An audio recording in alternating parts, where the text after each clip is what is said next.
Hi, everyone, and welcome to Workshop Wednesday. I'm Jeanette Mulvey, the Content Director for Co., a publication for small businesses from the U.S. Chamber of Commerce. Listen, we know this is a really hard time for small businesses. Our Workshop Wednesdays are filled with ideas and inspiration to help you keep your business running during this really challenging time. This week, we're talking about cybersecurity. Since the start of the coronavirus outbreak, 71% of cybersecurity professionals have reported an increase in security threats to small business. These include phishing attacks, malware, and ransomware. Today, we're interviewing two people whose cybersecurity knowledge will help you protect your business. Now, audience, I'll be taking your questions later in the interview, so type them in the panel on the right-hand side of your screen, and be sure to upvote the ones you like by hitting the thumbs up icon. So our panel today includes Amy Brace, owner of Amy's Cupcake shop in Hopkins, Minnesota, and Spencer Ferguson, Chief Executive Officer of Wasatch IT in Murray, Utah. Welcome, Amy and Spencer. So Amy, I'm going to start with you today. Before we talk about cybersecurity, just tell me a little bit about your business and how you've had to adapt your business right now with the coronavirus.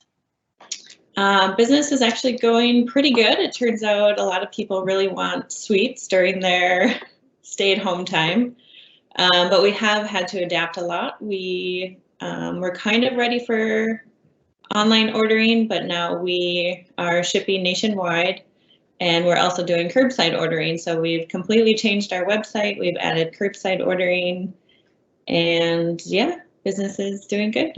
What are you selling the most of right now? Edible cookie dough, actually. I don't find that surprising at all, actually. Me neither. Great, so thanks. Spencer, just tell us a little bit about what your business does. And if I know we talked yesterday, and I know things are really busy for you right now, so tell us a little bit about that. Yeah, thank you, Jeanette. We're the IT department for about 500 businesses up and down the Wasatch Front here in Utah and beyond. And quite honestly, it has been a whirlwind for us. Our customers are on unlimited fixed rate contracts for us to provide them with day-to-day tech support. And having that stability in revenue is really nice, but any additional projects or opportunities to bring on new customers have been put on hold, unfortunately. All told, we've taken a little bit of a revenue hit, but we're hanging in there, of course.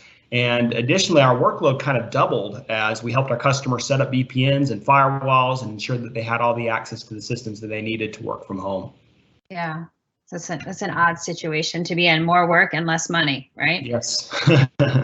Okay, so let's talk about cybersecurity. So Amy, tell us, when you think of cyber breaches, I have to say a cupcake shop is would not have been top on my list of targets. So tell us what happened to you a couple years ago.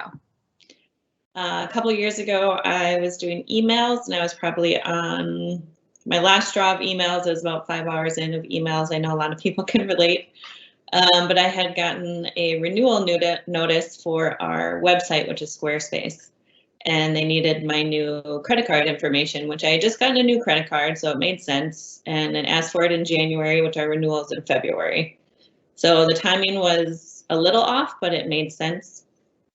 So I clicked on the email and I updated my credit card information, and as soon as I did it, I realized it was wrong. It didn't bring me to the Squarespace site, which I realized after I put in all my information. It just brought up like a credit card, add your information here. So not the usual Squarespace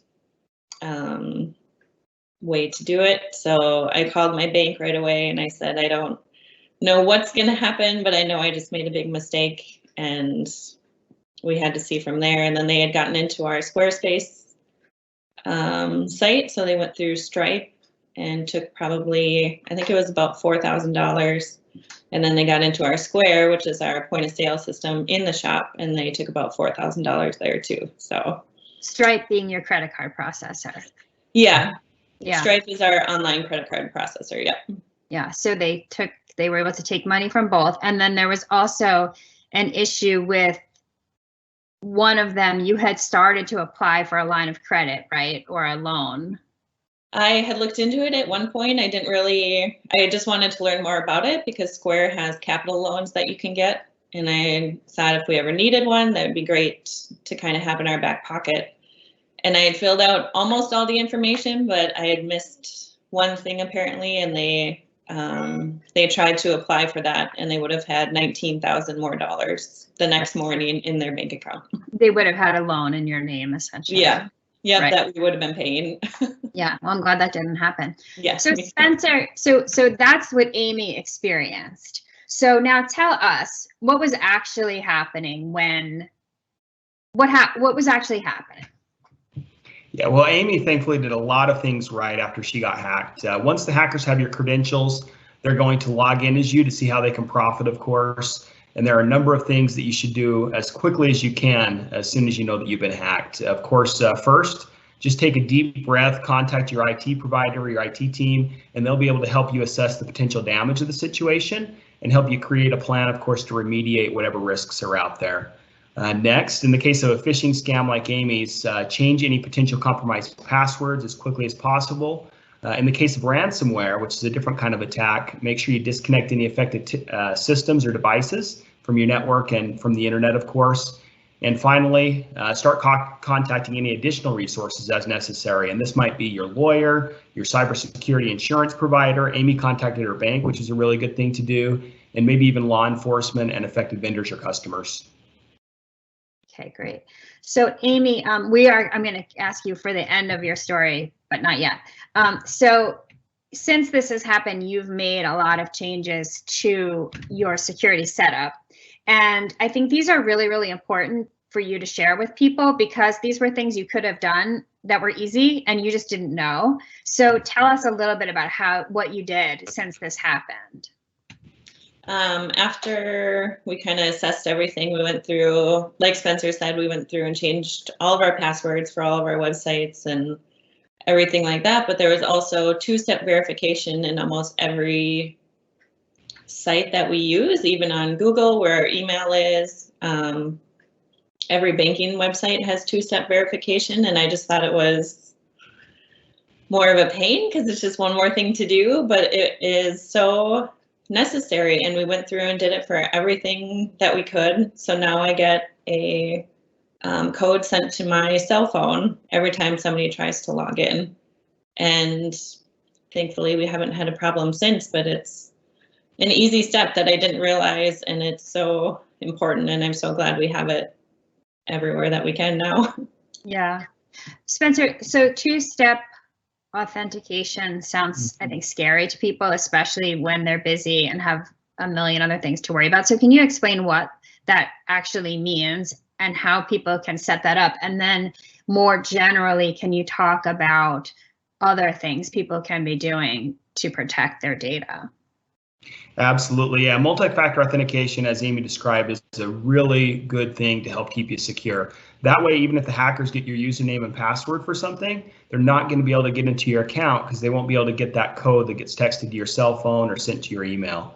So turn that on wherever you can turn it on, of course. I'd also recommend cybersecurity training for all of your employees and all of your staff so they know what type of scams to look out for, and try to do that at least on an annual basis. And also use a password manager. Password managers help keep track of your passwords for you, and they help you randomize your passwords so you have a different password for every site that you log into. Additionally, specifically related to working from home, there are many things to consider. First, only use company-owned or approved computers and smartphones to access company data, of course. And second, don't let anyone else in your household use these devices, and only install company-approved software. Also, ensure that your home Wi-Fi is properly secured and network sharing is turned off on all of your devices so that your kids' laptop isn't able to connect to your work desktop to take files. And finally, make sure that you have approved antivirus software installed and that it's up to date, and that you only use secure VPNs to access your company's network. Great. Okay, we're going to come back and talk a little bit more about that stuff during the Q&A. But Amy, I want you to tell us how your story ended. What was the resolution? We were actually able to get all of our money back, and they were not able to get the additional $19,000 in the loan. And I think it's just because I had realized that I had done it in that minute. and went back and I checked the email, and the email was from not a verified sender. And because I had taken the steps right away, I felt like they were more willing to work with me, and I called Square right away. I actually hadn't realized Stripe, that they would have been able to get into Stripe, so that one took me a little bit longer. That took a few months to resolve, where Square was on top of everything within a few days. So we were able to get our money back and get our cash flow back, which is how we do business. So it was a really huge hit in a hard time for us. So you said that you called right away after you clicked on the link. You called the bank and said, I don't know what's going to happen, but something's going to happen and it's going to be bad, right? Yeah. Yep. How did the bank respond to? I'm sure the bank didn't really know what to do at that point. Did they put a hold on your bank account? How did they respond to that? They put a hold on our bank account, yes, but we did. We didn't want to open a brand new.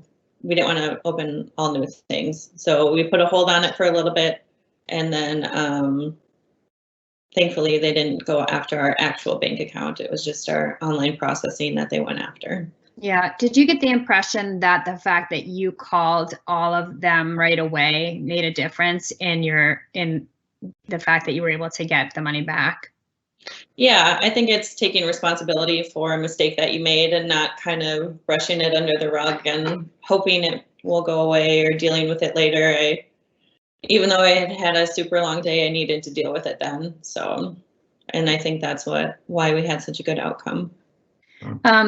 The way that you were lured in seems like such an easy mistake to make. I would have clicked on that as well. Did you have any feelings afterwards that there was something that you could have looked for in that email before you clicked on that link that would have given you a clue? Yes, definitely. We actually know, we know a lot better now to click on the email sender, which is a super simple thing to do as well. Because we've got a ton of phishing scams. People will ask for 500 cupcakes for the next day to be picked up by a refrigerated van. And now we know wordage that we need to look for, but now we also click on the sender email to realize that it's not from a credible source. So right, because when you were done, after you went back and looked, that email ended in like .ru, right, instead of yeah. .com. Yeah. Yep. That's an easy mistake to make. So Spencer, this is a phishing attack that we're talking about, right? Absolutely. Yeah. So let's talk. This is not the only thing that businesses need to be thinking about and protecting against right now. So can you take us through some of the other things, the other scams that businesses need to watch out for? Absolutely. And I think ransomware remains a significant threat to small businesses as well. In this attack that happened to Amy, of course, one other quick trick to remind people of is to hover over or mouse over any links in those emails without clicking them, and a little box will pop up and show you exactly which website it's going to take you to. So that's one other quick little trick. In the case of ransomware, hackers are trying to distribute viruses, typically through fraudulent emails or websites. And when these viruses are unleashed, they encrypt all of the files on your computer. They then spread to all the other computers and servers in your network to encrypt all of those files. And you then have to pay the hackers a ransom in order to get a decryption key to unlock access to your data.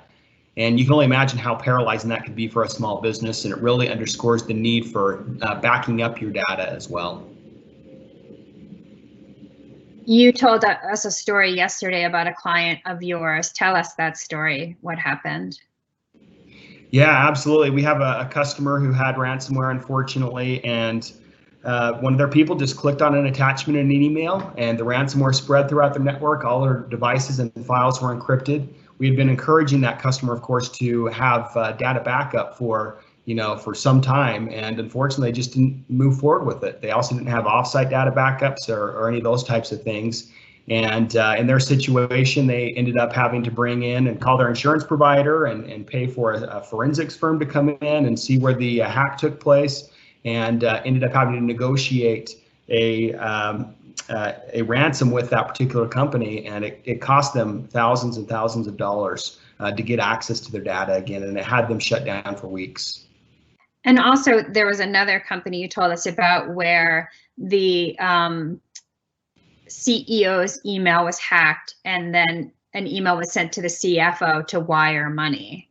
And I think that's a common one. I would, if you could tell that story, I think that's a really common one that people could easily fall for.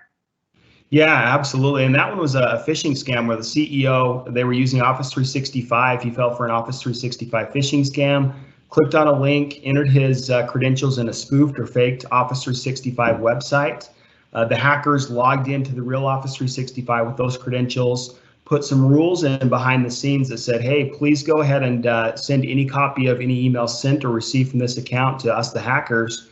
And they watched him for days and weeks to build a profile on him, to see the vernacular that he would use when he typed or sent emails. And once they had a profile down, they went ahead and sent an email from his account to the CFO that said, please wire $230,000 to this account overseas. We're setting up a brand new vendor. CFO thought everything was totally ordinary, went ahead and wired that money, and boom, it was gone just like that. And that particular company, they had 50 or 60 employees at the time, and they ended up having to scale down to about 20 or 30 employees as a direct result of that attack. Yeah, that's the story I wanted you to tell. That one's really, really painful to hear.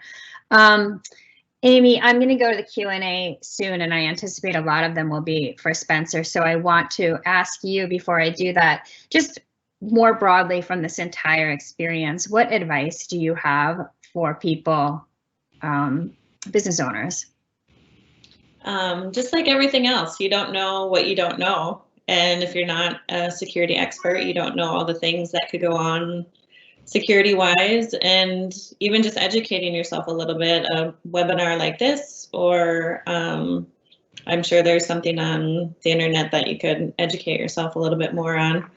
But just doing the simple things that you can do is two-step verification. And I actually had a meeting with our email person and told her ways that people kind of phish for our information. And it's very Cupcake specific, which sounds really weird of how they want to get your information, but just having that conversation and making sure that everybody's on the same page and they know what to look for has been super helpful for us, because now she'll send me an email, she'll be like, nope, not today, thanks for trying.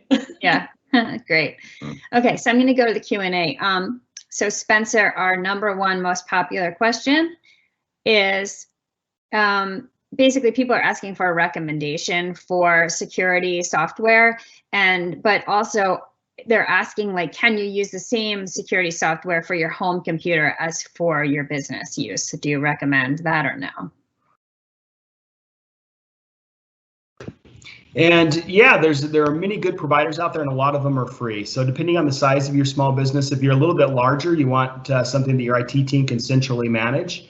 And central management allows somebody to be able to look and see that every computer in the network has antivirus software and security software installed and up to date. But you know, Microsoft Windows comes with free antivirus, and it is highly rated. There's Symantec, there's Sophos, there are so many different brands out there. Just make sure that you look for a top-rated antivirus software and you have it installed and keep it up to date. Great question. I'm going to jump the line and ask my own question. Mm-hmm. I've lately had a lot of emails and phone calls that have turned out to be legitimate, asking me to enter information, and they were legitimate. But I'm a little surprised that companies are still doing that when we all know that you shouldn't be doing that. So when you receive a phone call that says, you know, your bill is overdue, do you want to pay it now? What is your advice on what the person should do if they think this might be legitimate, but I'm concerned? Yeah, Jeanette, I think you're absolutely right to be skeptical, and I would encourage you to keep that mindset.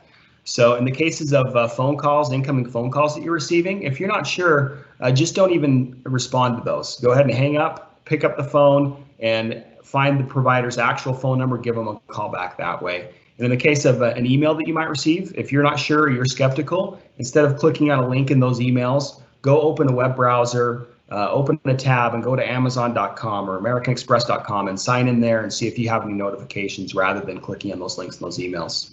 Yeah, okay. This question is about cyber insurance. So do you recommend it? Do you recommend people get it from their regular insurance provider, or from someone who specializes in cyber insurance, and what should someone look for in choosing a policy? Yeah, wonderful question. We have a healthcare organization here in Utah who unfortunately was breached, and they ended up having to pay a $300,000 ransom to be able to gain access to their data again. And their cybersecurity policy paid for that $300,000 ransom. It paid for their attorney's fees. It also ended up paying for their health organization, so it's a HIPAA breach, for them to send letters and offer credit monitoring to all of their customers as well. So it was very impactful and a good thing for that organization to have. We highly recommend having it in place for every business, no matter how large or small you are. And be very careful. I know it's hard to go read all those policies, but so many of them have exceptions that say, hey, if there was employee error, that an employee clicked on something they shouldn't have, then this policy is null and void. So you need to make sure that your policy is solid and it doesn't have any exclusions like that. So you may, depending on the size of your business, you may want to actually even have a cybersecurity auditor come in and take a look at that policy for you to make sure that it's going to cover all the bases. So what is a cybersecurity auditor, and where would I find one? Yeah, a lot of them are attached to accounting firms these days. There's one here in Utah that we use that's attached to accounting firms. There are a lot of standalone cybersecurity auditing firms, and we recommend using those even outside of your IT team. Whether you outsource to a company like Wasatch IT, you have your own internal IT team, have a third-party auditor come in, and they can look at your systems, they can look at your software, your hardware, they can try to do penetration testing and try to find holes and ways that the cyber criminals might be able to get in. They can do phishing testing to send fake phishing emails to your employees to see if anybody's going to fall for those. They can take a look at your cybersecurity insurance and make sure that it's adequate. So they'll kind of take a look at all different angles and make sure that you're covered. Amy, did you end up buying a policy after this? No, I didn't know that was a thing till just now. I mean, we have our normal insurance policies, but I don't think it includes cyber insurance. So I'll definitely have to talk to him today about it. Are they expensive, Spencer? Generally, no. Yeah, they're usually pretty cost effective, especially, if you talk about the healthcare organization. In their case, it ended up being $300,000 plus all the attorney's fees and everything else that they paid. In the case of small businesses, there's one that I referenced earlier, one of our customers who unfortunately got ransomware. They ended up having to pay about a $50,000 ransom. So, and they're a much smaller business than that healthcare organization. And that's probably right around the average of the typical ransom in a ransomware situation. Okay, all right. This person is asking about VPNs. So we haven't talked about that. So can you just talk a little, Spencer, about what is a VPN and who needs one? Absolutely. A VPN is a virtual private network. And what it does is it creates a secure tunnel from one network to another network. So if you're working at home, it's going to create a secure tunnel from your office so you can gain access to all of the data and programs that you need to use on your office network, and you can gain access to those at home through that secure VPN tunnel. So just make sure, contact your IT team, and they can make sure that however you're connecting to those resources that you need at your office, that you're able to do so through a secure VPN. So a VPN, I mean, if I'm a small business owner making cupcakes all day, a VPN sounds very scary and complicated. And if you have to describe it with initials, it's already like more than I want to think about. So can you just be more specific? Like, is it really, really complicated to use a VPN, or is it just like basically software that you're entering a password? Yeah, it's going to feel like you're just clicking on something to open a new software program, entering some credentials, and that way, and then it just opens that gateway to another network. So it's very easy to use once you have it set up. So nothing too intimidating. Thank you. I feel better now.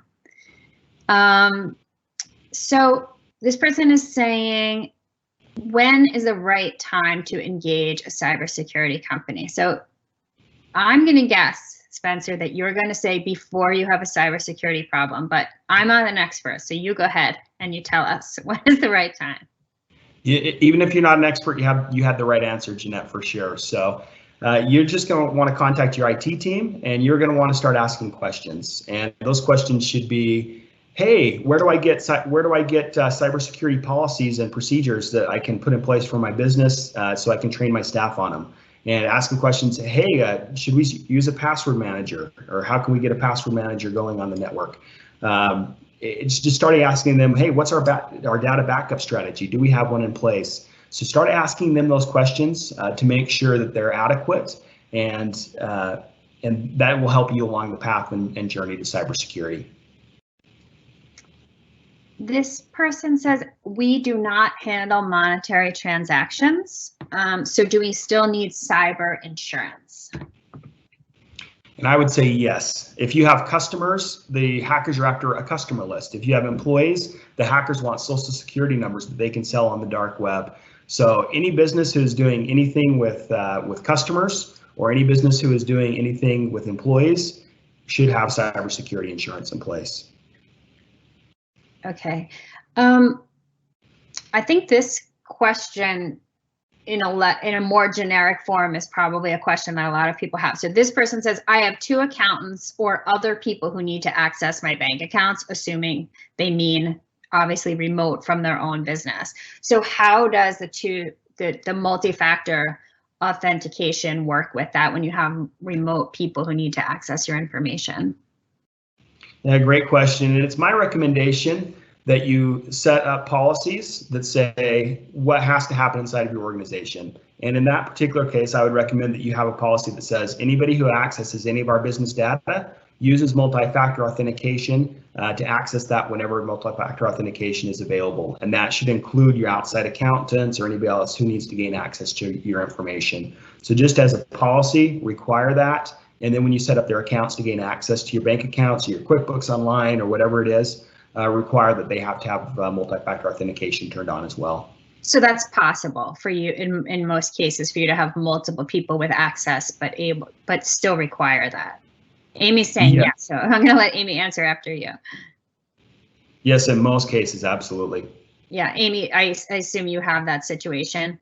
Yeah, we have that situation with our bookkeeper and our accountant. So every time that they log in, she lets me know that she's logging in, and it sends me the verification. So then I also know who is logging in. So. Okay. What do you, okay, good. So Spencer, this person is asking, how do they get your information to begin with? So I think they're asking, like, how did the person even get into your email to begin with? Or how did they send you, how did they have your email address to begin with to send you this email that you would click on the link? So I think people are confused by that. Yeah, and there are so many different ways. Even if you didn't give up your information, it's possible that you've used your email with Target or Facebook or Twitter or somewhere else that was breached. And that way, excuse me, the hackers were able to get a list of email addresses from some prior breach without you even doing something wrong. Yeah, Amy, what you were going to add to that, I think. Yeah, we actually have people contact us all the time at the shop saying, how did you get my information? I paid with a credit card. Why do you have my information? It doesn't happen as much anymore. But when we send out emails, it goes to the database that we get from Square that has your information from the credit card that you paid with. So it's not us like extracting their information, it's already on the card that they're using. So that's kind of a disconnect with a lot of people, as they think that we're getting their information somehow without asking for it, but it's the POS system that's getting it from their credit card that already has the information on it. So. Right. As a broader point, I think, and Spencer, you can confirm, I think we have no idea how Absolutely. much all of our information is already out there. Mm-hmm. Yeah. This person, I've heard this a lot. Would you recommend antivirus software for my Mac? I've heard that Macs don't need this. Well, it used to be the case if you go back 10 or 20 years ago that the hackers were like, okay, 99% of users are Windows users, so let's just attack that broad base of customers. But these days, they're attacking everybody. So they're attacking Mac users, Windows users, everybody. And Macs are definitely susceptible to viruses. So have antivirus installed and up to date on your Mac as well. someone's asking, do you, and if you don't feel comfortable, don't, but do you recommend a particular password manager? There are a lot of really good ones out there, and most of them have free editions, so you don't even have to pay anything to get the protection that you need. So there is Keeper, that's a really good one. LastPass, Dashlane as well. So those are 3 really good ones that have all the features you need to make sure that those are memorizing all your passwords for you, number 1. And number 2, they're helping you randomize your passwords so you have a different password for everything. That way, if Facebook is breached, the hackers can't use that information to get into your credit cards, your bank accounts, etc. While we're on the topic of passwords, Amy, I'll come to you for a second. Were you, before this happened, guilty of having the same password for everything, and have you changed that habit? Yes, for sure. We have a password keeper now too. So and also we are a Mac family, so we have all the Macintosh, and every time you sign into a new thing, it creates a giant password for you. So we've just been using those, and there's no way I could remember it, but I think they're all like 16 characters long, numbers and letters, and so definitely out of the habit of the same password for everything. Yeah, I mean, on the topic of passwords, this person, Spencer, says, should you ever answer yes when prompted to save your password by Chrome? I would recommend that you do not say yes to that. And the reason I encourage you not to is that we'd like you to use a third-party password manager like Keeper, Dashlane, LastPass, one of those.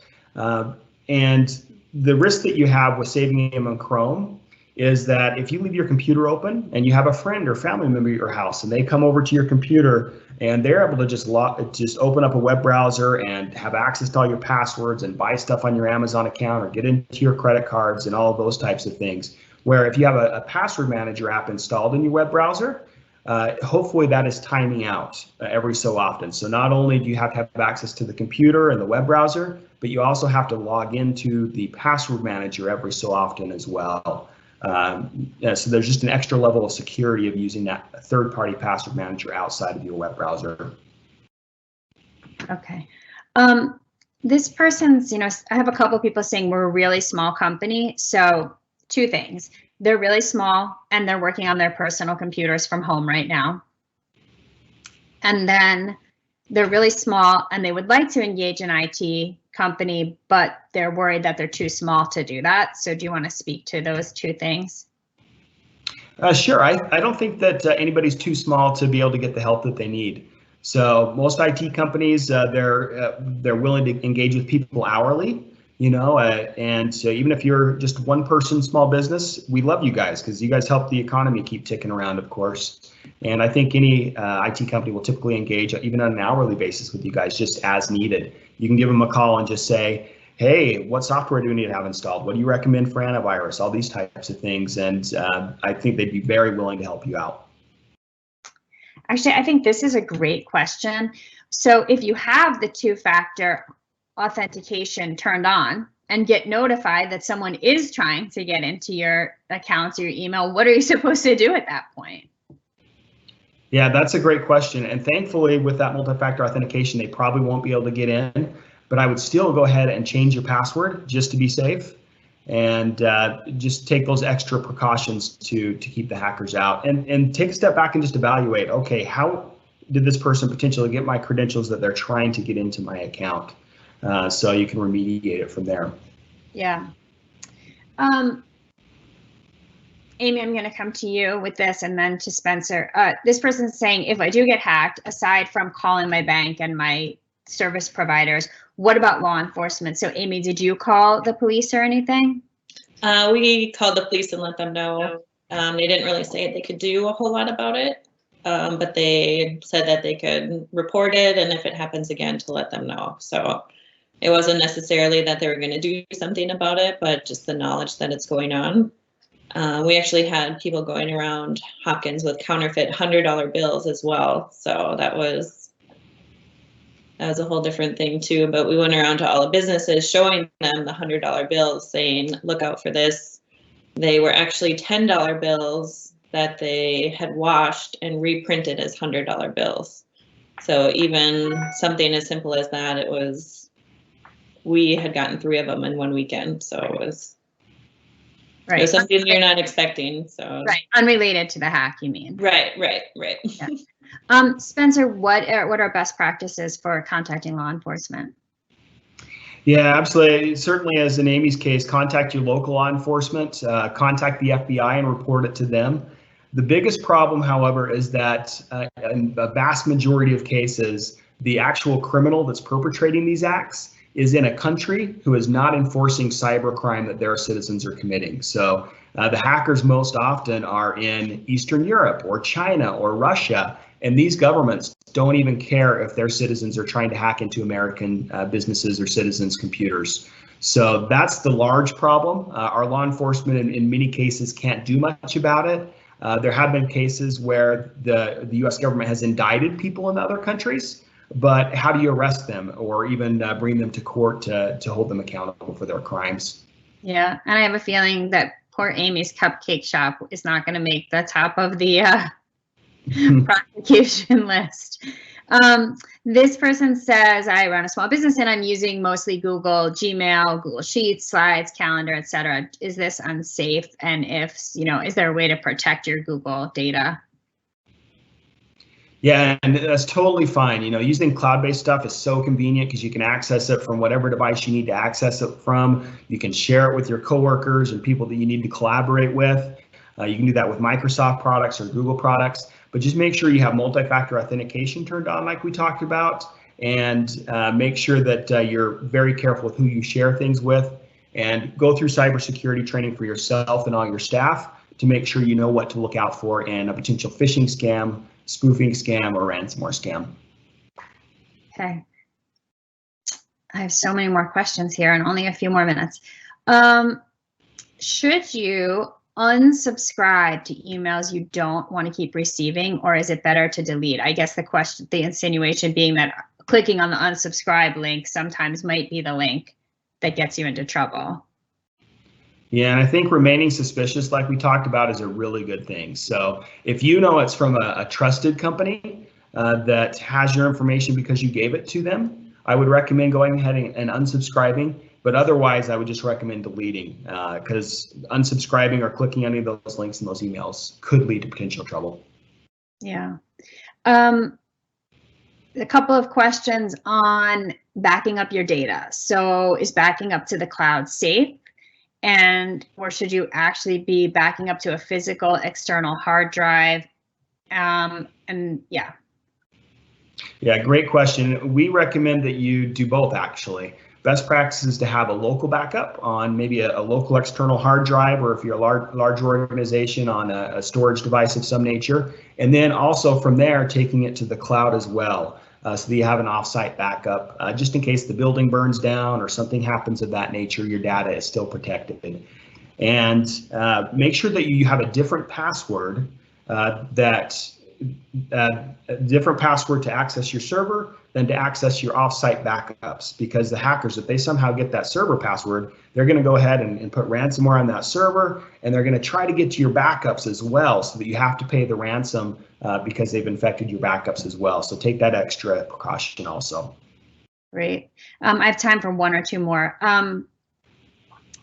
What are best practices for cybersecurity when employees can access company information via mobile devices? Great question. And having a bring your own device policy in place that tells your employees what they can use their own devices to access, what type of company data they can access, how they can access it, when they can access it, etc., and also what sort of security protocols they're required to have on those devices in place. So have that BYOD policy in place, and also have a mobile device management software strategy in place as well. And mobile device management software is going to allow there to be a process for employees to enroll their own computers that they're using to access company data into a software protocol that allows you, the business owner or the company, to delete that data if a device is lost or if you had to part ways with an employee. Great. Amy, I'm going to come back to you for my last question. You had mentioned, and then Spencer, I'll come back to you real quickly. you had mentioned someone ordering 500 cupcakes and saying they're going to send a refrigerated truck. And I have a question in the Q&A from someone who had a similar experience where someone was trying to arrange she's an organizer, but someone was trying to arrange a move and they were going to send a truck. So did you ever figure out like what was the end game on the refrigerated truck and the 500 cupcakes? Because clearly they weren't going to send a truck. So was it that they were, what were they looking for? They're actually, I'm not sure what their end game was, but they're looking for 250 cupcakes for either their daughters or their mothers or whoever's birthday. They're always half vanilla and half chocolate, which is kind of a red flag right there because we have so many more interesting flavors than those.